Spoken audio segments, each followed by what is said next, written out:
3년 전에 코로나 처음 터져서 한국 교회들이 전부 비대면 예배라는 듣도 보도 못한 엄청난 위기 상황에 들어갔을 때 에스하우스에서 텅 빈 공간에서 카메라 보고 설교하던 암울하던 시절, 저는 한국교회 다른 목사님들처럼 굉장히 저희들도 불안하고 답답하고 힘든 마음에 보냈습니다. 그런데 오늘 새벽기도 끝나고 제가 유튜브로 찬양을 많이 듣는데 그 레위 지파 스캇 브레너의 레위 지파 그룹이 오늘 성가대가 부른 주 예수 나의 참 소망하는 걸 듣고 온몸에 큰 힘이 솟아났어요.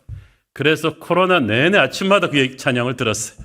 그래서 이제 엔데믹이 되면서 처음으로 성가대가 마스크 벗고 성도들 다 함께 본당을 채우고 부활절 예배 찬양으로 내가 이 노래를 좀 해줬으면 좋겠다라고 2달 전에 부탁을 했는데 정말 잘했다고 생각해요. 막 찬양이 엄청난 기름 부으심이 있고 오늘 앙코르를 부르고 싶을 정도로 막 가슴이 터져 나오는 찬양이었어요. 우리 3부 성가대 우리 수고하셨는데 너무 감사합니다.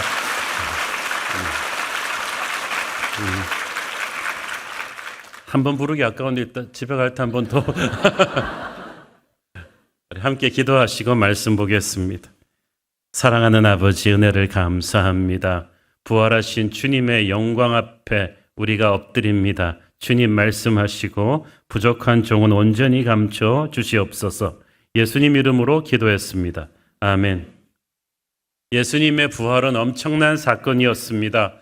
2000년이 지난 오늘 우리는 너무 이 절기에 익숙해져 가지고 부활의 감동에 대해서 비교적 무덤덤하게 되었는데, 이 일을 처음 당하는 2000년 전 제자들에게는 엄청난 쇼크였을 것입니다.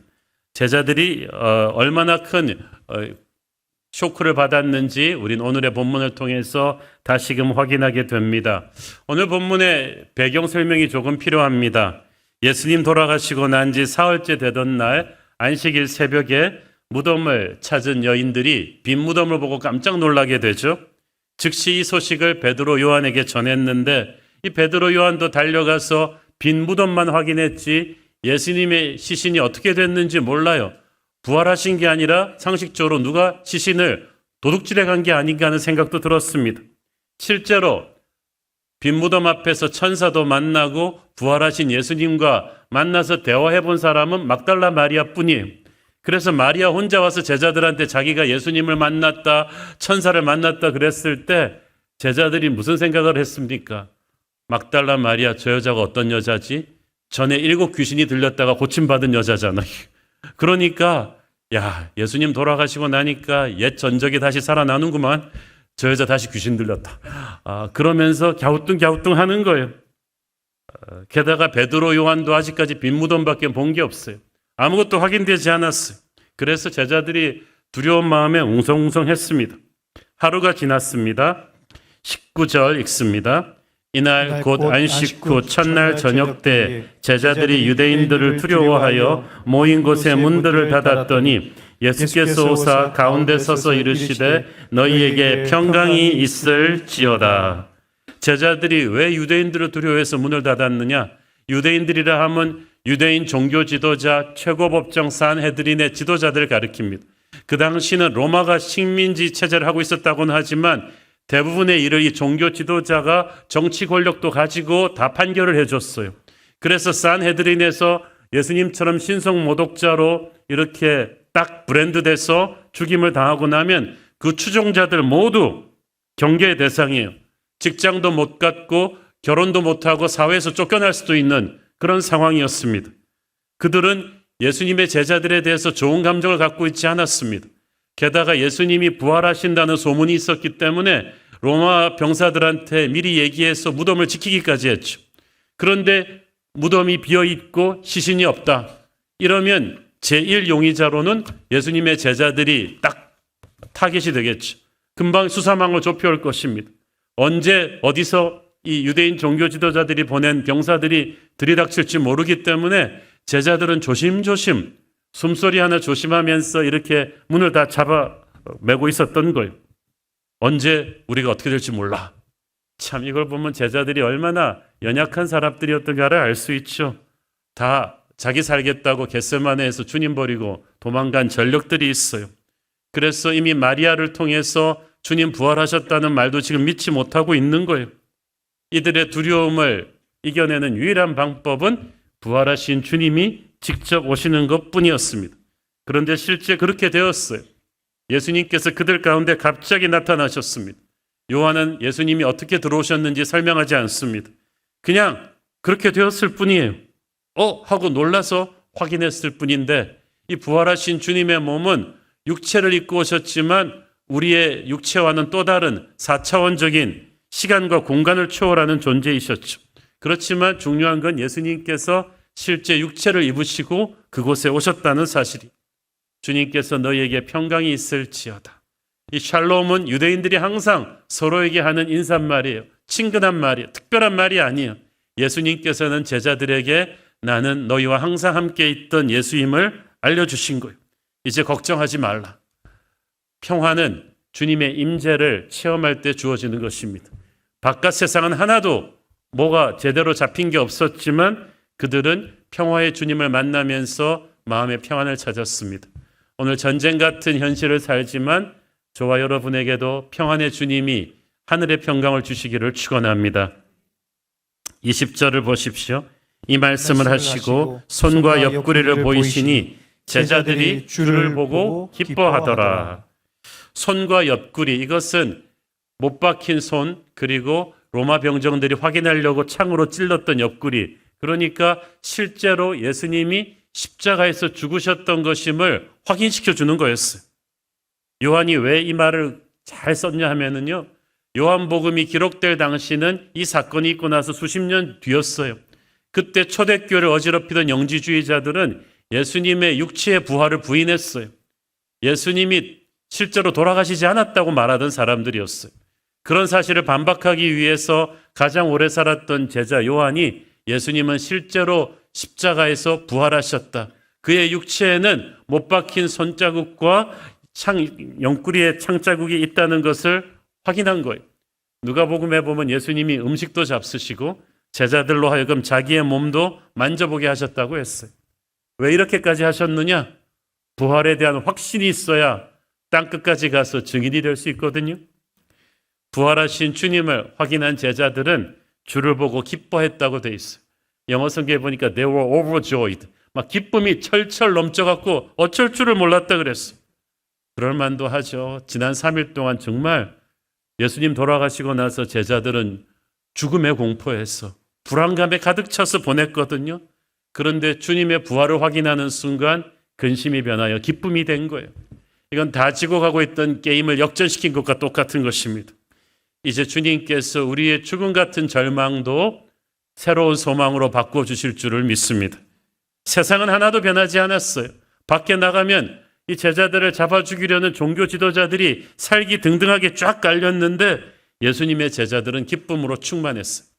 여러분, 세상은 하나도 변하지 않았습니다. 불경기는 계속되고 있고 코로나는 아직도 우리를 두렵게 합니다. 그러나 주님이 주시는 기쁨은 세상과는 상관이 없는 기쁨인 줄을 믿습니다. 언제 우리가 이런 기쁨을 체험해 본 적이 있습니까?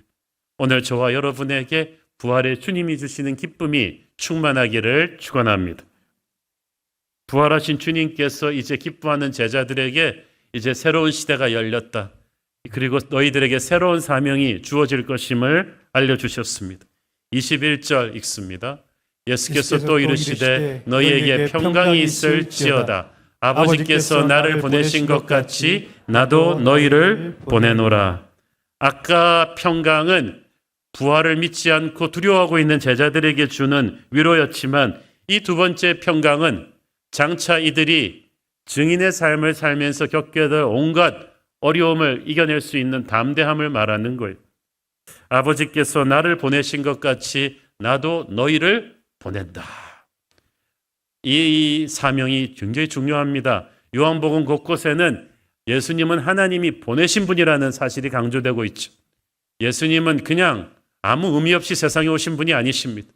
하나님께서 세상을 구원하려는 사명을 주셔서 하늘과 땅의 권세를 주셔서 이 땅으로 보내셨는데 이제 그 주님께서 자기가 이루신 십자가의 구원의 소식을 우리가 들고 땅끝으로 가기를 원하십니다. 이 사명의 중요함은 하나님께서 예수님을 보내신 사명의 중요함과 맞먹는 거예요.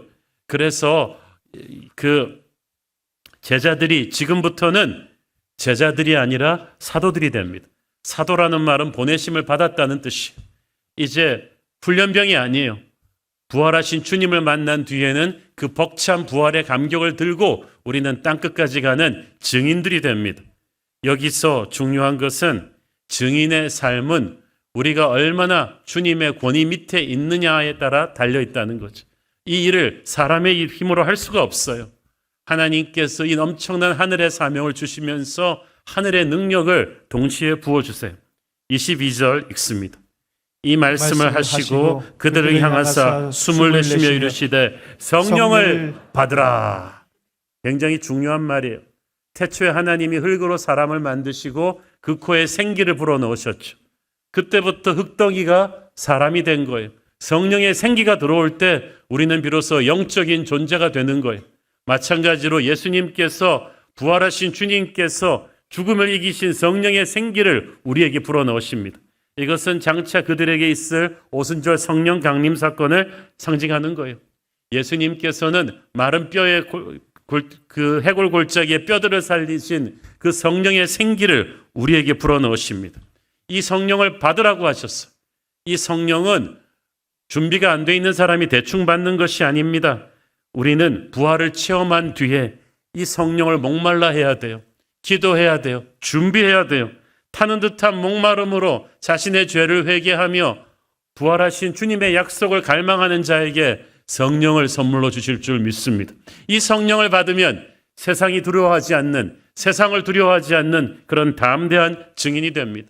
예수님께서는 각 개인에게 성령을 불어넣으시고 또 공동체 전체에게 성령을 불어넣으셨습니다. 예수님은 한 명의 미스테이크도 없이 우리 한 사람 한 사람에게 성령의 생기를 불어넣어 주십니다. 그리고 우리가 모였을 때 전 교회 공동체 위에 성령의 생기가 들어갑니다. 그러면 우리는 증인 공동체가 되죠. 전도 공동체가 되는 거예요. 그리고 우리가 가서 이 사명을 실천하는 것은 세상의 영적인 운명을 바꾸는 중요한 일이에요. 23절 읽습니다. 너희가 누구의 죄든지 사하면 사하여질 것이요 누구의 죄든지 그대로 두면 그대로 있으리라 하시니라. 우리가 죄사함의 권세가 있다는 게 아니고 그건 하나님만이 있으시죠. 우리가 가서 복음을 전할 때 이 복음을 받고 회개하는 사람은 죄사함을 받을 것입니다. 그렇지 않으면 그들은 계속 죄의 권세 밑에 눌려 살게 될 거라는 뜻이죠. 그러므로 교회 이 증인 공동체에 준 영적인 권세가 얼마나 큽니까? 여러분이 가서 복음을 전하면 그 사람의 영적인 운명을 바꾸고 그 가정의 운명을 바꾸고 그 마을, 그 도시, 그 나라의 운명을 바꿀 수 있습니다. 기독교 역사 2000년 동안에 선교사들이 복음을 들고 어느 나라에 들어가면 그 나라의 영적인 운명이 바뀌는 것을 우리가 볼 수가 있습니다. 그렇게 엄청난 일을 이제 부활을 체험한 증인들이 성령의 능력으로 가서 하는 거예요. 자, 이 놀라운 역사가 있는 그 순간에 제자들이 부활하신 주님을 만나서 기쁨에 충만해지고 주님으로부터 증인이 되라는 사명도 받고 성령의 생기를 받는 그 순간에 없었던 제자가 있었어요. 이 사람 때문에 이제 그 본문이 길어졌어요. 24절 읽습니다. 12제자 중에 하나로서 디두모라 불리는 도마는 예수께서 오셨을 때에 함께 있지 아니한 자라. 우리가 보통 있잖아요. 항상 은혜로운 자리에 꼭 없는 사람이 있어요. 얼마나 없을 때마다 또 핑계가 있어요. 어떤 때는 애가 아프고 어떤 때는 사업이 문제가 있고 마침 그런 일이 우연히 그런 일이 항상 생겨 그 사람한테. 그 은혜의 자리에 항상 없어요.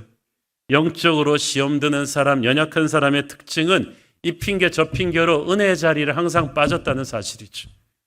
역사가 일어날 틈이 없어요. 부활하신 예수님께서 제자들에게 나타나셨을 때 디두모라 불리는 도마가 그 자리에 없었다는 사실을 요한이 기록을 합니다. 요한이 도마한테 감정이 있어서 유일하게 기록한 게 아니고 이게 굉장히 메시지가 있다는 거예요. 이 도마는 원래 이성적이고 질문도 많은 꼼꼼한 성격이긴 하지만 또 예수님이 아주 적대적인 환경으로 갔을 때 제자들이 두려워할 때 도마가 나서가지고 우리도 그와 함께 죽으러 가자 할 정도로 의리와 이 열정이 대단한 사람이었어요. 근데 왜 이런 사람이 다른 제자들 다 함께 모여 있었는데 왜 하필 그 자리에 없었는지 우리는 모릅니다.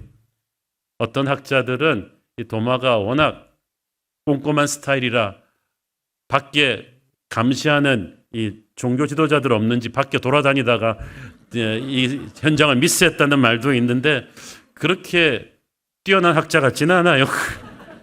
제가 보기에 보다 설득력 있는 설명은 도마가 주님의 십자가 사건으로 충격받고 낙심해서 그렇게 된 것 같습니다. 이 도마가 정말 젊음을 걸고 예수님을 따라다녔는데 예수님이 돌아가셨단 말이에요. 예수님께서 틈틈이 부활하신다는 말씀을 하시긴 했지만 사실 그거는 창세 이후로 있었던 일이 아니기 때문에 어떻게 죽었다가 다시 부활을 해? 그래서 인간적인 신앙의 도마는 그냥 예수님 돌아가셨을 때 위대한 주군을 잃은 부하처럼 낭망에 빠져버렸어. 그래서 속상해서 제자들이 모이라고 카톡 보낼 때도 다 카톡방에서도 나와가지고 두문불출 방구석에 앉아 있다가 그만 부활하신 주님을 딴 사람들은 만나는 자리에 없었던 거예요. 여러분, 여기서 뭘 배울 수 있어요? 믿음 생활하면서 의심이 일어날 때가 있어요. 낭망할 때가 있어요. 속이 상할 때가 있어요. 주님이 안 계신 것처럼 느껴질 때가 있는데 그럴수록 은혜의 자리를 빠지지 말아요. 혼자 집에 앉아서 바닥 긁고 있지 말란 말이에요. 주님께서 오셔서 우리를 다시 일으키시는 그 영광의 자리에 나와 있어야 돼요. 의심과 회의를 극복하기 위해서, 낭망을 뚫고 일어나기 위해서, 예방하기 위해서 반드시 우리는 은혜의 플로우를 끊으면 안 돼요. 은혜의 자리에 나와 있어야 되는 거예요. 주님을 부정적인 사람들하고 놀지 말고 주님을 예배하는 사람들, 기도하는 사람들 안에 항상 섞여 있어야 돼요. 부활하신 주님이 제자들을 찾아오신 그 자리에 그 중요한 순간에 도마가 함께 있지 않았기 때문에 주님과 함께하는 그 놀라운 순간을 놓쳤어요. 여러분은 은혜의 자리에 얼마나 성실하게 계십니까? 옛날에 경건한 청교도들은 성도들의 예배와 모임에 한 번도 빠지지 않았습니다. 누가 물어봅니다. 그 청교도 지도자한테 왜 그렇게 모임에 빠지지 않습니까? 그랬더니 그가 이렇게 대답했다고 합니다. 주님이 제가 빠졌을 때 언제 오셔서 놀라운 역사를 일으키실 줄 모릅니다. 혹시 주님이 제가 안 간 날 오셔갖고 홍해를 가르시고 오병이어의 기적을 일으키시면 저 얼마나 슬프겠습니까? 그래서 저는 절대 기적의 자리를 놓치지 않기 위해서 빠지지 않습니다. 여러분, 찬송가 가사에도 그거 있잖아요. 주 언제 강림하실지 혹밤에 혹낮에. 주님께서 어느 예배, 어느 기도의 시간에 오셔서 엄청난 기적과 치유를 일으키실지 아무도 모릅니다. 특히 우리 새로운 교회 같은 곳은 한 번 빠지면 한 번 히스토리가 확 지나가 버리는 거죠. 재방송도 없어요. 그냥 일어난 거예요. 그때 그 자리에 있었다는 게 얼마나 축복입니까? 제가 아는 분은 20년 전에 월드컵 4강 진출할 때 그 승부차기 있잖아요. 그 현장에서 직관했다고 오늘까지도 그 얘기하고 다니요. 세상의 사람들을 딱 둘로 나눠서 그 현장에서 본 사람과 안 본 사람. 네, 참 월드컵 4강 승부차기도 그렇게 뻐기고 다니는데 부활하신 주님을 체험한 그 자리에 있었던 건 뻐길만 하죠. 그리고 없었던 건 정말 얼마나 한탄스러운 일입니까? 여러분, 영광의 자리, 주님께서 영적 말로 홈런을 때리는 자리가 여러분 이 빠지는 그 순간에 있을지도 몰라요. 그러니까 빠지지 말아야죠. 불행히도 도마가 거기 없었어요. 왜? 인간적으로 생각했으니까. 주님 돌아가셨으니까 난 끝났다. 내 청춘은 끝났다. 바바리 코트를 입고 낙엽을 밟으며 고독을 씹으며 나의 인생은 끝났다. 하나도 안 멋있어요. 그 시간에 도마는 제자들과 함께 모여 있었어야만 했어요. 여러분, 폼 잡지 말고 멋있는 척하지 말고 은혜의 자리에 가 계세요. 기도의 자리에 가 계세요. 그러는데 도마한테 뒤늦게 이 소식이 들려온 거예요. 25절 읽습니다. 다른 제자들이 그에게 이르되 우리가 주를 보았노라 하니 도마가 이르되 내가 그의 손에 못자국을 보며 내 손가락을 그 손 못자국에 넣으며 내 손을 그 옆구리에 넣어보지 않고는 믿지 아니하겠노라 하니라. 여기서 제가 각주를 단다면 도마가 이르되 흥! 내가 그의 손에 못자국을 보기 전에는 진짜 흥, 칫뽕이 여기 다 들어가는 거죠. 왜 내가 없는데 그런 일이 있을 수 있냐는 거죠. 도마가 정말 평소에 항상 주님을 열심히 따르다가 낙심해가지고 혼자 집에 있었던 그 하루에 갑자기 막 제자들이 쫓아오고, 야 도마야 도마야, 너 어디 있었어? 너 엄청난 걸 놓쳤어. 우리 주님이 다시 오셨단 말이야. 우리 주님의 손자국과 못자국 우리가 다 봤어. 우리 주님이 우리에게 성령의 생기를 불어넣어 주셨다. 막 얘기를 하니까 막 도마는 너무 속이 상한 거죠. 이때 인간적으로 내가 잘못했구나, 왜 그 자리에 없었지 하고 회개하는 게 아니라 도마는 화가 난 거예요. 왜 내가 없을 때 그런 일이 있었냐는 거지. 그래가지고 내가 그 손에 못자국을 보고 손가락 거기 넣어보고 손을 옆구리에 넣어보지 않고는 못 믿겠어. 이거는 CSI 과학수사대지 이게 어디 믿음입니까? 그거 다 보고 나서 믿겠다. 참된 믿음은 보이지 않는 것도 보게 하는 위대한 것입니다. 저는 그런데 굳이 도마를 위한 변명을 하자면, 도마가 워낙 이성적이고 질문도 많은 꼼꼼한 성격 때문이기도 하지만 너무 주님을 사랑했는데 인간적으로 너무 사랑하다가 주님 돌아가시고 나니까 꿈을 잃고 낙심해서 기도의 자리에서 기다리지 않고 혼자 고독의 자리에서 기다리다가 속이 상한 거예요. 그게 모두 복합적으로 이루어져서 진짜 제가 보기에는 진짜 손을 넣어보고 하겠다는 그 말은 한 50%고 나머지는 속이 상한 거죠. 왜 주님이 나 없을 때 않는가? 그래서 못 믿겠다. 그 말은 무슨 말이에요? 다시 주님이 나타나셔야 된다는 거지. 저는 그래서 도마의 신앙을 보면서 의심과 불신앙의 차이를 우리가 알아야 된다고 생각해요. 의심은 못 믿겠다. 불신앙은 안 믿겠다. 차이가 커요. 못 믿겠다는 것은 아직도 빛을 찾고 있는 구도자라는 뜻이죠. 내가 지금 질문이 많고 내가 지금 속도 상하고 인간적으로 기대가 허물어져서 지금 못 믿겠지만 빛이신 주님 앞에 가면 나는 믿을 수 있다는 거예요. 그러니까 여러분 전도할 때 이런 사람을 집중 공략해야 돼요.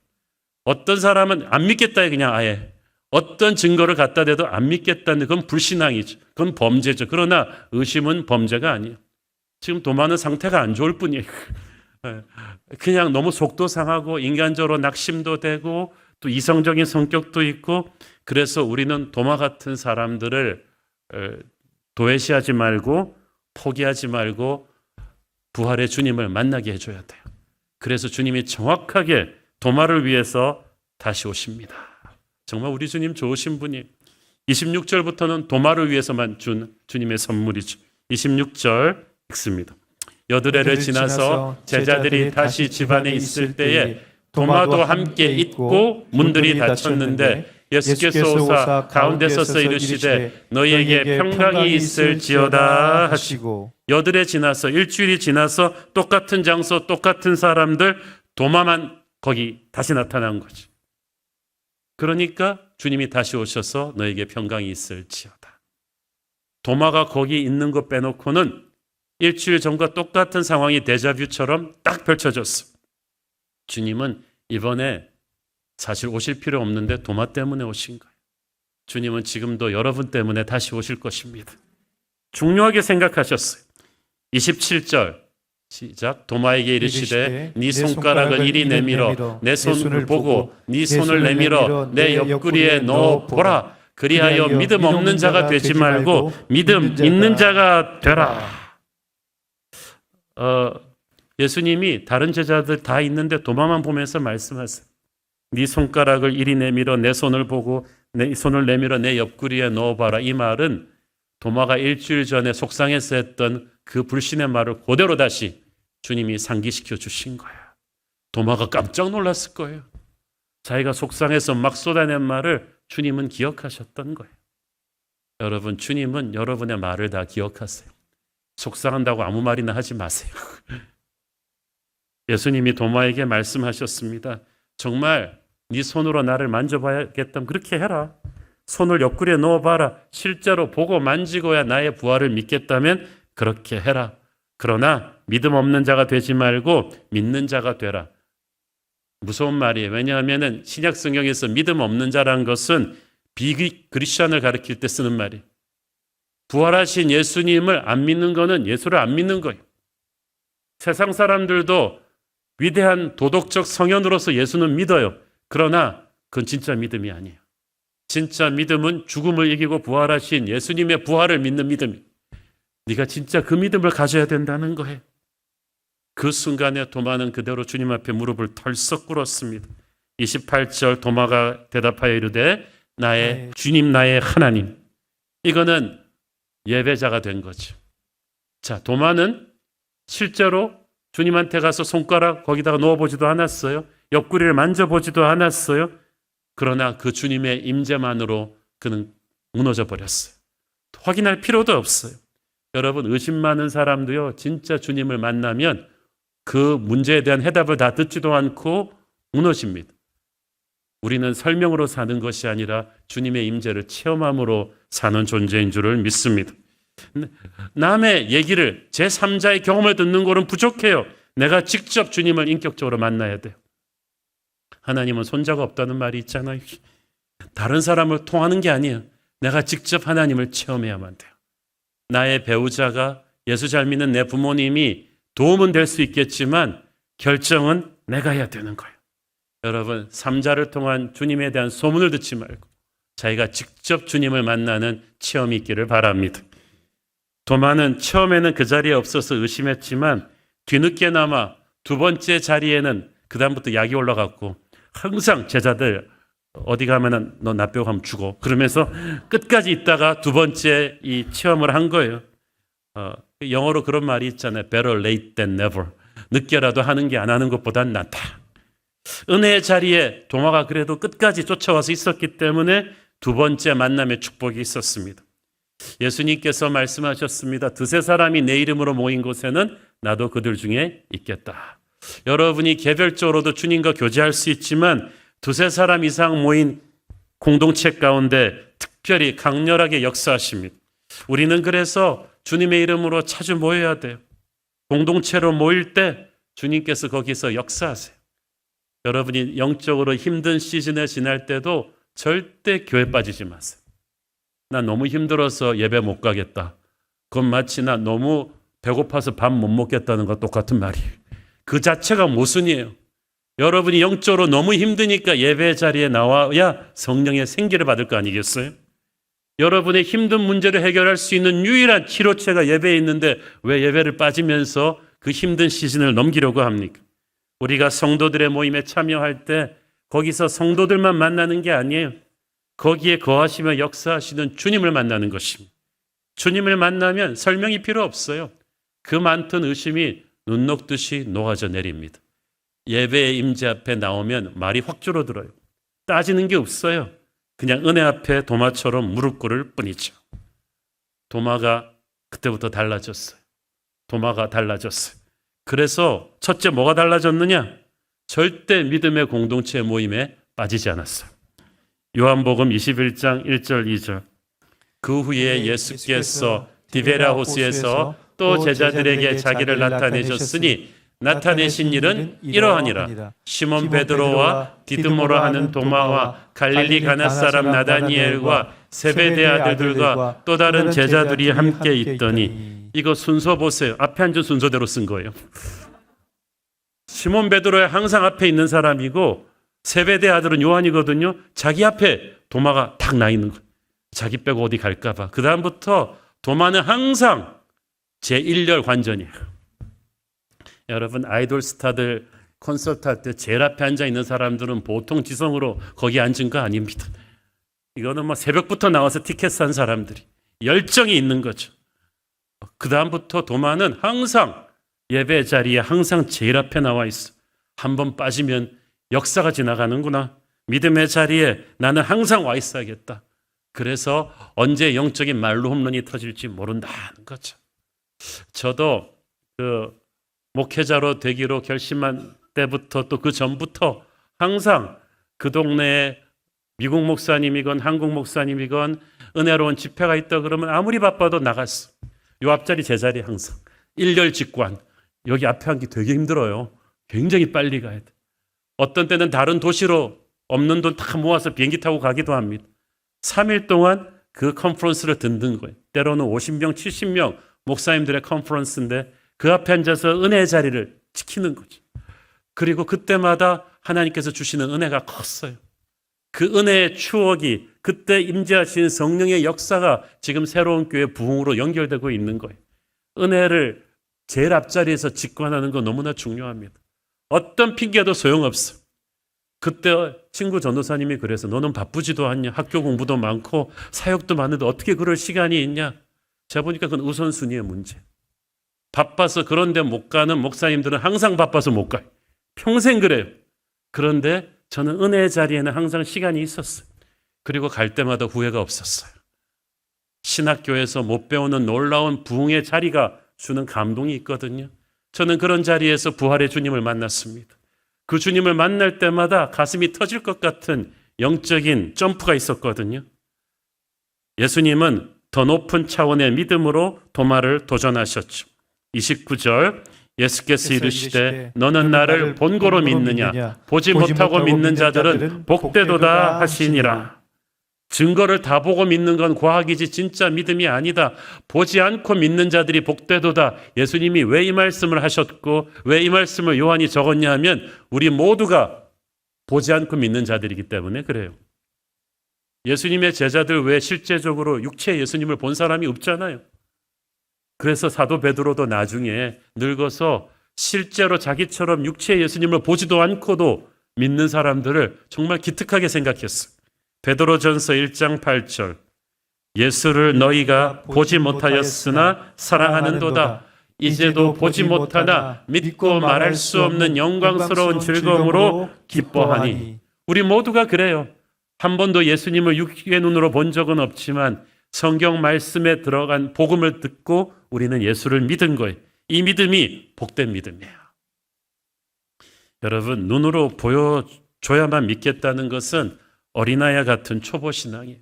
어떤 분은 그 얘기를 자꾸 합니다. 그냥 하나님이 내 앞에서 홍해도 좀 갈라주시고 오병이의 기적도 좀 보여주시면 믿고 다시는 의심치 않을 텐데 그래요? 홍해 갈라지는 거 그 자리에서 본 사람들이 2주일 만에 사고 치는 거 우리 성경에 다 써 있잖아요. 여러분, 봐야만 믿겠다는 건 어린아이 신앙이에요. 간혹 성도들 가운데 자기가 환상을 봤다고 말하는 분들을 종종 봅니다. 한 반은 가짜 같아요. 그런데 실제 진짜라고 할지라도 저는 그 생각이 들었어요. 아휴, 오죽 안 믿으면 하나님이 보여주실 거예요. 환상으로. 원래 어린아이들 책일수록 그림이 많아요. 어른들 책으로 갈수록 그림이 없어요. 그런데 책 들고 와갖고 책에 그림 좀 넣어주세요. 이러는 사람은 어른이 아니에요. 마찬가지로 보여줘야만 믿겠다. 여러분, 방금 예수 믿은 사람도 아니고 10년, 20년, 10년째 새로운 교회 다니면 이제 그런 수준은 넘어가야 되지 않아요? 보지 않고 주신 말씀의 신실함을 믿고 여러분은 살아야죠. 믿음은 바라는 것들의 실상이요 보지 못하는 것들의 증거다. 한때 한국교회 그 예언기도가 성행했잖아요. 내가 누구랑 결혼해야 되느냐, 어느 주식을 사야 되냐, 어디로 이사 가야 되냐. 그 기도를 받고 싶어하는 분들의 심리적 동기도 앞으로의 그림이 좀 불안하니까 그렇잖아요. 그러나 우리는 보이지 못하는 미래 때문에 불안해하지 말고 우리와 항상 함께 하시는 주님을 믿고 일어나야 돼요. 보여줘야만 믿겠다는 신앙은 어린 거예요. 보이지 않는데 말씀을 붙잡고 믿는 신앙이 부활신앙인 줄을 믿습니다. 도마가 이 부활신앙을 이제 잡게 된 거예요. 변화되었어요. 의심과 회의를 극복하고 이제는 부활의 증인이 되었어요. 예배 자리를 빠지지 않게 되었어요. 그 뒤 도마가 어떻게 됩니까? 이 12사도들이 다 사도 요한 빼놓고는 땅끝으로 흩어져서 복음 전도하다가 각 곳에서 순교하는데요. 도마는 아무도 가지 않은 가장 먼 땅끝 로마 제국 넘어 인도에 가서 순교했어요.